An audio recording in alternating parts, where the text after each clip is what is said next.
Hi, I'm Amber from Amber's Craft Week blog, and today I'm going to show you how to design your own wedding invite using the foil quill.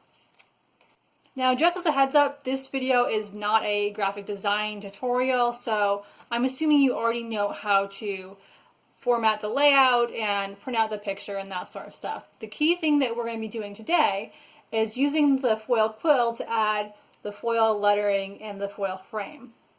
So what is the foil quill? The foil quill is a tool that you use in a die cutting machine such as the Silhouette Cameo or the Cricut to give your image a foiled, almost embossed look. So you can buy them for about $100. If you get the full pack, you can also buy individual pens for less money. We bought the full pack with the 3 pens and it was about $100. So the kit comes with the 3 pens with different tip sizes. There's like a fine tip all the way up to a larger tip. It also comes with the adapters for different machine types. So there's one adapter for the Cameo, one adapter for the Cricut, and so on and so forth. And it comes with some sample foil sheets that are 4 by 6 inches. Now the cards we were making were going to be 5 by 7 inches, so we actually had to buy extra foil so that we could do the cards. But if you want to do 4 by 6 cards, then this pack will have sample foil sheets that will be the right size for you. It also comes with some tape that looks a lot like washi tape that you can use to hold the foil in place. So we decided to go ahead and buy a foil quill to do our wedding invites because we figured we would get a lot of use out of this machine. We also do holiday cards by hand, so these are our holiday cards from this year. We made 2 different versions, and I used the foil quill on both of them, so one using some green foil, one using some silver foil. So if you're trying to decide whether you want to DIY your invites or just go ahead and get them printed, it really depends on your individual situation, but here are some factors you want to consider. Now, printing your invites from home, if you have a home printer, is going to be cheaper, but if you want add-ons like the foil quill, like so you have the nice foil look, that really depends. I already have a die cutting machine, my Silhouette Cameo I've had for years, so I didn't have to worry about that piece of it. That wasn't an additional cost. But die cutting machines, by the big names, they run probably a couple $100s a lot of times. So that would be an additional cost you have to consider if you don't already have one. Even if you do have one, the foil quill isn't necessarily for you. We found that the foil quill had a pretty steep learning curve, and so it really depends on how willing you are to play around with things. There may be a lot of mess ups along the way. And $100 is a pretty big investment, so we knew we would use this again for holiday cards, but if it would be a one-time purchase, it may not be worth it. Whereas if you like making cards, then it can be a great addition to your card making supplies. So I'm going to go ahead and show you how I designed my template in Silhouette Studio, and then we'll talk about the foiling process.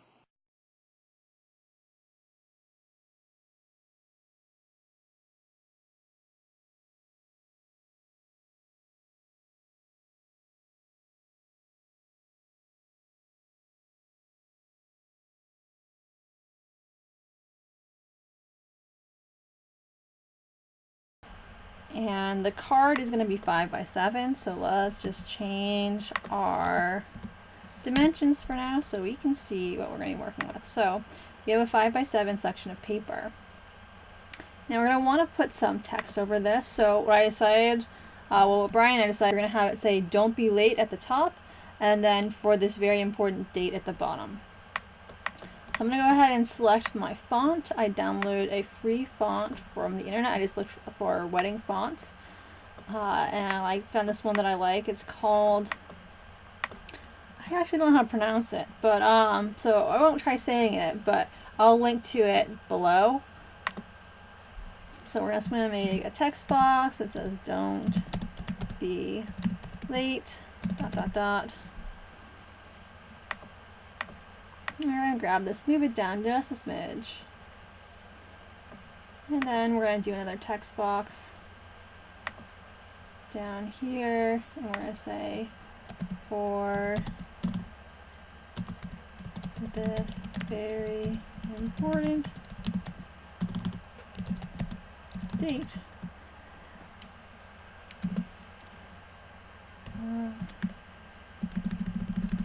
I'm going to shrink this text down a little bit because it's a little big as it is. So let's go with maybe 62. Alright, so you got our text design, and we may have to do some more centering and stuff later. Now, the way Silhouette Studio works is that it outlines your text. So if I were just to send this to the Silhouette Studio to do the foiling, it would give me the outline of the letters, but it wouldn't fill it in. So the trick I learned for filling in the letters is you go over to the offset window, and we select the text that we want. So we're going to try doing both at the same time, and we're going to do an internal offset. Let me select them again. Internal offset. And we're going to do it in a 0.05 increment, and we're going to hit apply. And we're just going to keep doing this until the shape fills in. So let's do another internal offset. I mean, it already looks mostly filled in, but we'll do one more. Apply. And there we have it. So that's, now we have the letters all set. Now the next thing is making the frame. So to make the frame, there's a lot of different things you can do. If you're doing the foil quill, I don't recommend doing like a solid border, well, a solid like thick border, because if you have a pattern or an image, that will show through underneath. So I ended up going with this little heart border that I designed. And so I actually just went into the library. And I looked for a heart shape because I already have a lot of, so I went to my own designs. Well, we'll use this one because this is the one I use for my design. So I just dragged this over into here. Let's select trace area. I'm going to select this little heart here. High pass filter. I'm going to hit trace. And so, oops. Now we can grab this heart. And we're going to shrink it down a little bit.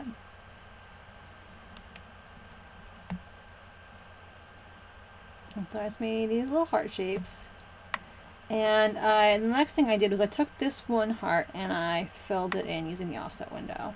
If I recall correctly, it took a lot of fill-in, so we may not do them all, but we just click internal offset. And we're going to go with 0.05 again. And hit apply, and then we'll do internal offset 0.05, apply, and so on and so forth until the heart is filled in. And then I just kind of, oops, Control Z. You're gonna want to group these so they stick together. And then from here, and again, you want these filled in because otherwise it's just gonna do the outline, but I just kind of copied the shape and pasted it and made a little border in the right size. So the photo ended up being about 4 inches by 4 inches, and so I did a border that was about the same size. Originally I had it a little bigger, but when we were using the foil quill, we found having more space around the edge was important, so we did that. So you'll go ahead and you'll make a border, and in the interest of time, we're not going to go through and make a whole border, but you just add a bunch of hearts, and you make a little heart border. And we're going to delete this and delete this because we don't need them right now, and we're just going to paste. And then we're going to move the frame in here. Now, kind of the last thing that we ended up doing was, because of the way the foil quill stuff is set up, putting things in the very corner of the paper didn't work very well because you have to have like the tape going over the edge.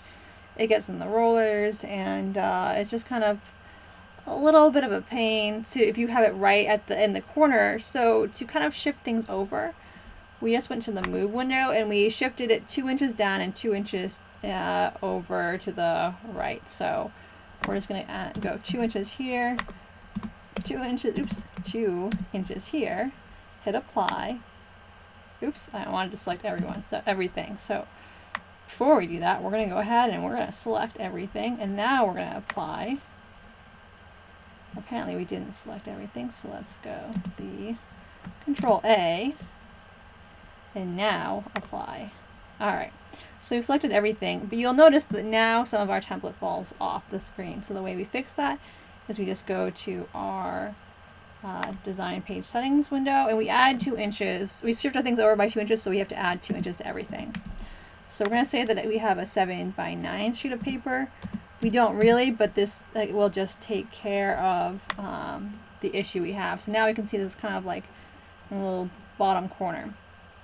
So that's the Silhouette Studio side of things. So now we have a template. It's ready to go, so we can foil quill the front. I mentioned earlier that the foil quill had a pretty steep learning curve to it, and I wanted to show you some of our early attempts at invites just so you get a sense of it.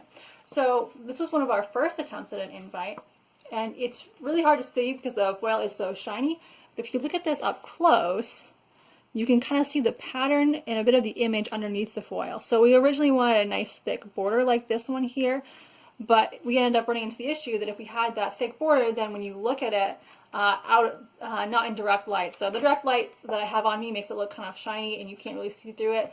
But if you take it out of the light, you can see the design beneath the silver. And we didn't really like that. So I ended up changing the style of border that I wanted to go with, making it into a bunch of little hearts. So even if you look closely, you can see the pattern through it. It's not as noticeable.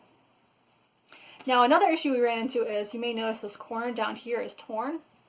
We were originally trying to use the 4x6 sheets of paper that the Foil Quill came with to do our invites, and that meant that we had some of the tape going over the edge of our paper.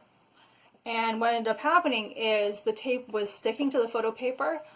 It doesn't stick so much on other materials like cardstock, but for some reason this matte photo paper it really wanted to stick to, and would either end up tearing the card or ending up with sticky residue on top. The foil quill also has an issue where if you have tape over where your design is going to go, it won't emboss the design properly, so you'll end up with missing elements. So we had to kind of shrink down. We were originally going to have a much larger frame around our image. We ended up shrinking it down so it would have plenty of room along the sides to add the tape. We also tried buying a magnetic mat. The foil quill has some magnetic mats you can buy separately that you can use magnets to hold your thing that you're foiling in place.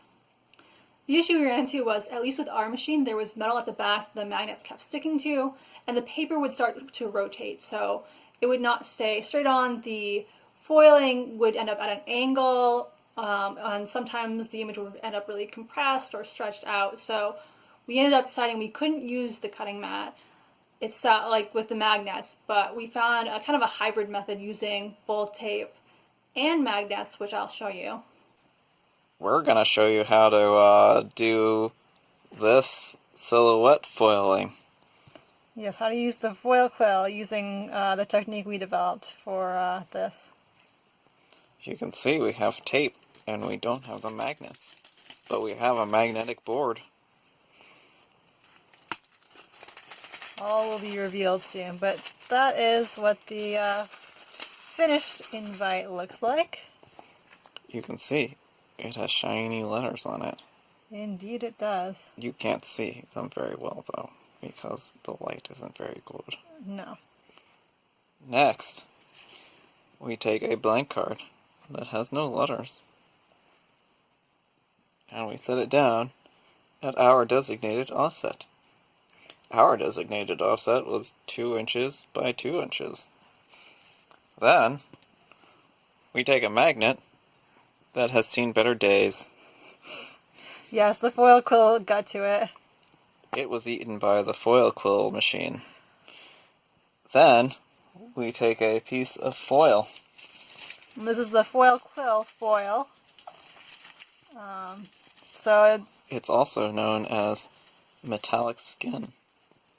Yes, Brian has decided today that it is now skin.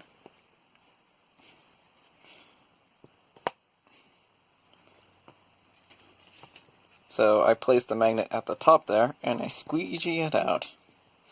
So it's nice and flat. And then I do the same thing with this, and I just squeegee it out. So now, you can see it's nice and flat between those two magnets. And then I squeegee it out again. And then you play football with the card that we already printed. You squeegee it out one more time. Now you can see it's nice and smooth and flat. Indeed. Now I take my old tape and I peel it off.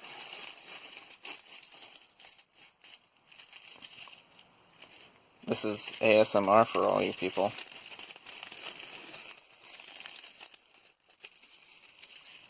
And then I place the tape along the edges.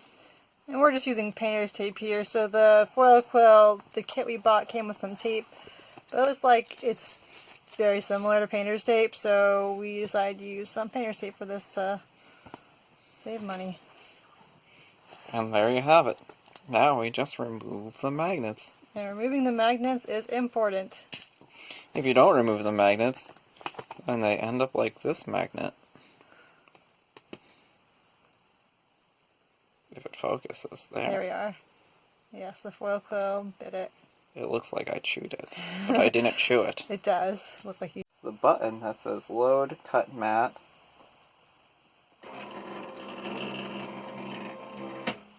And you can see that instead of having the silhouette cut blade, we have the little Foil Quill pen put in there. You just put it in the normal way. You have to put on an adapter for it to fit in the silhouette, and then it just works like the pen. And you press the repeat job.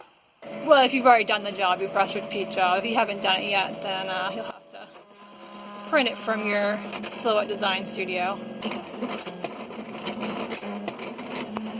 And now it is cutting things out. Well, not cutting things out, foiling things. And here's the Foil Quill in action.